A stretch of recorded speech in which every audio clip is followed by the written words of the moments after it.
Assalamualaikum warahmatullahi wabarakatuh. Al-Fatihah.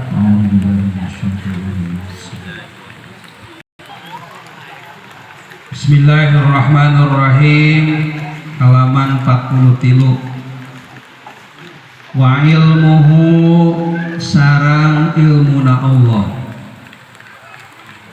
Wala yuqalu jeung ulah diomongkeun ari ilmuna Allah muktasabun eta anu dikasab.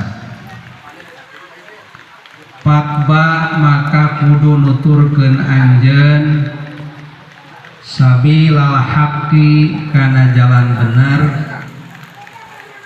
Watroh jeung kudu miceun anjeun arriba kana kamangmangan atawa kana karaguan. Hayatuhu sarang sifat hayatna Allah. Kada etanya kitu deui hayatuhu al kalamu ari sifat kalam, as-sam'u turuy sifat sama, summal basoru tuluy sifat basor, bidi kana ieu anu tilu sama basor kalam maksudna ata datang na kakaula sarea naon as-sam'u dedengean tina Quran jeung hadis. Naon as-sam'u dedengean tina Quran jeung hadis. Para hadirin rahimakumullah, nomor katilu tina sifat ma'anina Allah subhanahu wa ta'ala teh nyaeta sifat ilmu. Sifat ma'ani teh anu jadi sifat ku ayana kudrot, irodat, katiluna ilmu. Tawajib Allah subhanahu wa ta'ala kasifatan ku sifat ilmu. Wajib di dia seperti biasa diulang terus kusim kuring teu bosan-bosan. Wajibna wajib cek akal, lain wajib cek syar'i. Ma la yutasawwaru fil aqli adamuhu, ma perkara la yutasawwaru anu teu bisa digambar atawa teu kaharti fil aqli dina akal naon adamuhu eueuh nama. Jadi sifat ilmu teh hiji sifat anu teu kaharti ku akal lamun eueuh. Maka wajib ayana Allah kasifatan ku sifat ilmu. Pendapat hukum akal ieu diperkuat ku dauhan Allah subhanahu wa ta'ala dina Al-Quran surat Al-Baqarah ayatnya ayatna poho deui. Wa huwa bikulli syai'in alimun. Eta Al-Baqarah ayatna teangan ku sorangan. Wa huwa sareng ari Allah bikulli syai'in kana saban-saban perkara alimun eta anu uningan. Jadi alim teh ilmu teh ya para hadirin sadayana nya. Tah kulantaran hukum akal kana yen Allah wajib kasifatan ku sifat ilmu diperkuat ku dauhan Allah dina Quran, maka hukum syara berpendapat hiji sah imanna jalma anu nekadkeun Allah kasifatan ku sifat ilmu jeung diganjar jalma anu nekadkeun Allah kasifatan ku sifat ilmu. Sabalikna lamun teu nekadkeun Allah kasifatan ku sifat ilmu maka teu sah imanna. Sebab sarua jeung teu percaya kana dawuhan Allah oge disiksa ku Allah subhanahu wa ta'ala lamun eta jalma teu nekadkeun Allah kasifatan ku sifat ilmu. Simkuring kuring mendakan para hadirin dina kitab-kitab tauhid anu sejen sifat ilmu teh kaasupna kana sifatun qodimatun qaimatun bidzatihi ta'ala tankashifu biha al-ma'lumatu. Eta sifat ilmu. Jadi sifat ilmu teh sifatun qodimah, hiji sifat anu bangsa qodimah. Qodimah teh heubeul. Qodimah teh maknana supaya kaharti ku logika urang mana qodimah teh ti baheula keneh. Tapi lain berarti aya awalna. Ieu mah supaya kaharti we. Jadi sifat ilmu teh sifatun qodimatun, sifat anu qodimah, sifat anu baheula ti kapungkur keneh Allah geus ngabogaan sifat ilmu. Teu diawali Allah teh ku teu ilmu. Jadi uningana Allah teh ti kapungkur keneh teu diawali ku bodoh.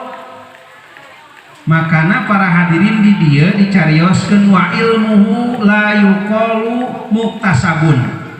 Ari ilmuna Allah mah lain ladang kasab. Lamun berpendapat ilmuna Allah ladang kasab berarti Allah dimimitian ku bodoh ari kitu mah. Lain ladang kasab, lain ladang belajar, lain ladang ngadenge, lain ladang maca. Beda jeung ilmuna jalma. Pan ari ilmu jalma mah aya eueuh aya mimiti. Nah para hadirin, makana Allah ngadauh dina Al-Qur'an huwallazi akhrajakum min butuni ummahatikum la ta'lamuna syai'a. Ari jalma mah la ta'lamuna syai'a mimitina teu apal naon-naon. Sanggeus teu apal naon-naon tuluy ngadengikeun, tuluy ngaji, tuluy belajar model kieu ye. Kakarak aya ilmu, aya pendapat ngadenge ilmu, atawa maca buku, maca kitab, maca WA. Kan WA tina WA ge loba ilmu. Nya, tina WA ge loba naon? Loba ilmu, mata tong anti teh kana HP teh. Nya, kan loba ilmu nya. Misalna Kang Haji Tatan sok ngawe aku kasim kuring tentang anu alhamdulillah eta teh. Nya dibere ilmu. Misalna Kang Haji Tatan nge-share kasim kuring cara-cara poligami yang mudah.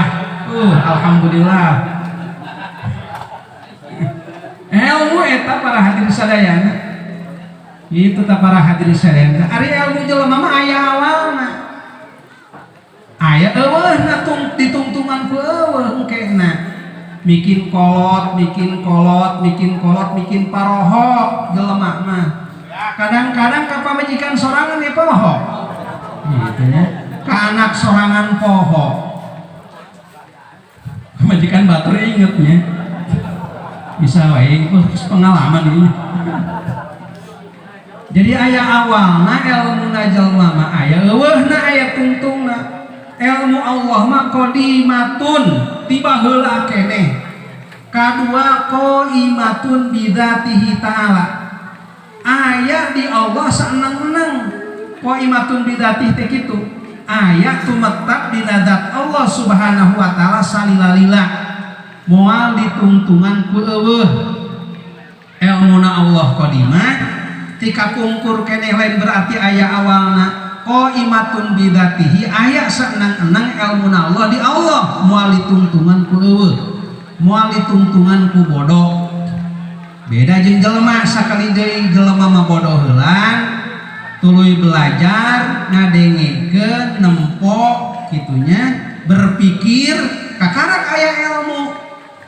Tapi engke ujung-ujungna aya nu bodoh deui, teu inget deui, teu eling deui. Kecuali jalma-jalma para hadirin anu sok ngadawamkeun maca Quran. Eta mah aya jaminan tina hadis kan nya sing saha bae jalma nu sok ngadawamkeun maca Quran maka eta jalma teh moal kakeunaan ku panyakit haram. Haram teh pikun. Moal tapi keun jalma nu sok ngadawamkeun Quran mah hiji dawam tahajud, dua dawam Quran. Ieu nu hadir di dawam tahajud kabeh beda banget ya.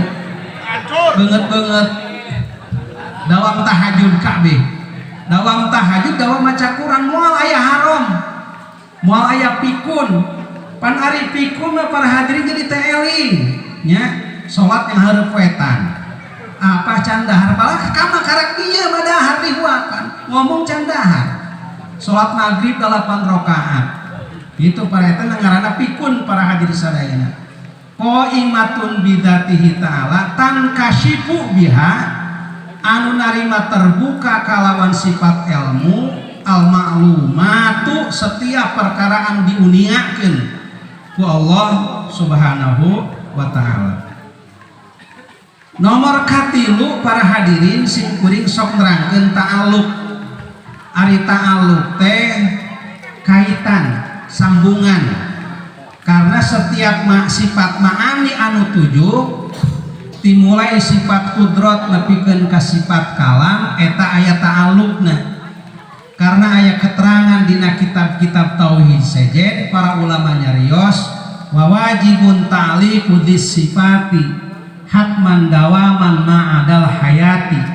Wajib hukumna ka setiap sifat ma'ani eta ngabogaan ta'alluq kecuali sifat hayat. Ta'alluqna telengkep sifat hayat mah anu sejen mah lengkep.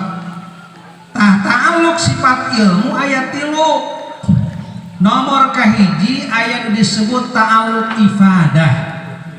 Ta'alluq ifadah teh hartina kagunaan sifat ilmu. Kenaon si sifat ilmu teh? Sifat ilmu teh kagunaanana keur inkisyaf. Inkisyaf teh terbuka para hadirin sadayana. Teu aya anu rahasia di payunan Allah. Kabeh kanyahuan ku Allah Subhanahu wa taala. Rek anu zahir cek urang kanyahoan ku Allah, rek anu batin cek urang kauninga ku Allah Subhanahu wa taala.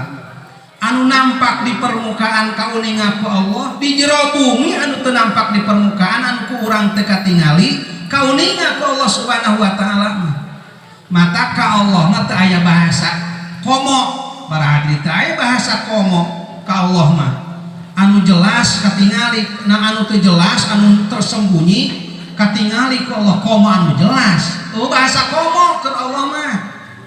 Komo mah keur jelema anu terbuka nampak di permukaan cek jelema, teu nampak di permukaan cek jelema sarua di pandangan Allah mah kauninga ku Allah Subhanahu